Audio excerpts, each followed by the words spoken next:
అగ్ని ప్రమాదానికి గురైన నెల్లూరు సంతపేట పాత దుస్తులు మార్కెట్ ను రాష్ట్ర పురపాలక పట్టణాభివృద్ధి శాఖ మంత్రి డాక్టర్ పొంగూరు నారాయణ గారు పరిశీలించారు. దుకాణదారుల బాధితులను పరామర్శించి వివరాలు అడిగి తెలుసుకున్నారు. నేనున్నానంటూ వ్యాపారస్తులకు మంత్రి భరోసా కల్పించారు. ఈ సందర్భంగా మంత్రి నారాయణ మీడియాతో మాట్లాడారు. మార్కెట్ లో అగ్ని ప్రమాద విషయం తెలియగానే అందరినీ అప్రమత్తం చేశానని తెలిపారు. వ్యాపారులకు అండగా ఉంటానని వారికి ధైర్యం చెప్పానని ప్రమాదానికి గురైన షాపులను ఆయన పరిశీలించినట్టు చెప్పారు. వచ్చే సోమవారం లోపు రెన్యువేషన్ పనులు పూర్తి చేయాలని మంత్రి నారాయణ అధికారులను ఆదేశాలు జారీ చేశారు. బాధితులకు చెప్పిన విధంగా నష్టపరిహారం త్వరలో అందజేస్తామని మంత్రి తెలిపారు. 2014లో సంతపేట మార్కెట్ ను అభివృద్ధికి శ్రీకారం చుట్టామని, అయితే 90% పనులు కూడా పూర్తి చేస్తామని చెప్పారు.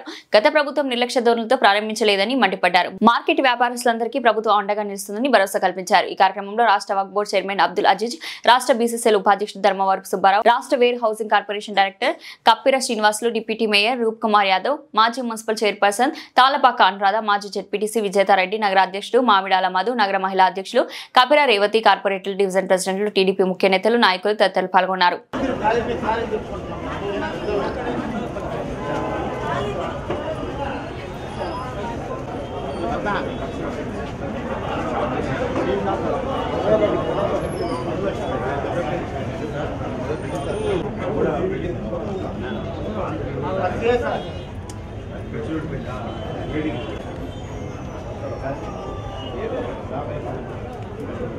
ఏదైతే సంతపేట మార్కెట్ ఉందో దాంట్లో ఫైర్ జరిగింది.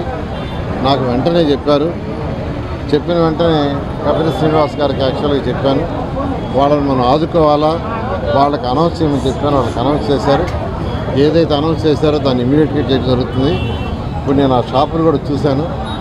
ఇప్పుడే కమిషనర్ గారికి ఇన్స్ట్రక్షన్ ఇచ్చా. వచ్చే సోమవారానికి వాళ్ళు చక్కగా చేసుకునేటట్టుగా అవన్నీ కంప్లీట్గా నీట్గా రెనోవేషన్ చేసి ఎలక్ట్రిసిటీ కూడా ఎక్కడైతే ప్రాబ్లం వస్తుందో ఆ లైన్స్ని కూడా మళ్ళీ రెక్టిఫై చేసి చేయించుకున్నాను. అదేవిధంగా ఏదైతే ఎవరికైతే నష్టం జరిగిందో వాళ్ళకి నష్టపరిహారం కూడా ఏదైతే ఉందో, ఏదైతే అనౌన్స్ చేశారో కపిల శ్రీనివాస్ గారు, దాన్ని కూడా ఇమీడియట్గా వాళ్ళకి అందే విధంగా చేయడం జరుగుతుంది. ఎందుకంటే ఈ మార్కెట్ని మొదలుపెట్టింది 2014-19లో. ఆ రోజు మేయర్గా అజీజ్ గారు ఉన్నారు. ఆ రోజు అజీజ్ చెప్పడం, కమిషనర్ గారు చెప్పడం, వాళ్ళు దీన్ని డిజైన్ చేయించాను. ఎంతో వేగవంతంగా డిజైన్ చేసి ఆల్మోస్ట్ 90% వర్క్ అయిపోతే గత ప్రభుత్వం మళ్ళీ దాన్ని నాంచి చివరికి చేసింది. ఈ మార్కెట్కి పునాది ఆలోచన చేసింది, ఇంప్లిమెంట్ చేసింది నేనే 14-19లో. ఆ రోజు మేయర్ అజీజ్ గారే. అయితే ఈరోజు ఇలాంటి ఇన్సిడెంట్ నిజంగా దురదృష్టకరం.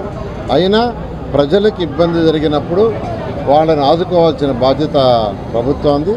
ఖచ్చితంగా వాళ్ళకి ఎవరికి కూడా ఎటువంటి ఇబ్బంది లేకుండా వాళ్ళ వ్యాపారాలు వాళ్ళు సాఫీగా చేసుకునేటట్టుగా ప్రభుత్వం తోడ్పడుతుంది. ఆల్రెడీ కపిల శ్రీనివాస్ గారు వాళ్ళకి యాక్చువల్గా అనౌన్స్ కూడా చేశాడు. దాన్ని ఇమీడియట్ కూడా పంపించే ఏర్పాటు చేస్తాం. చాలు.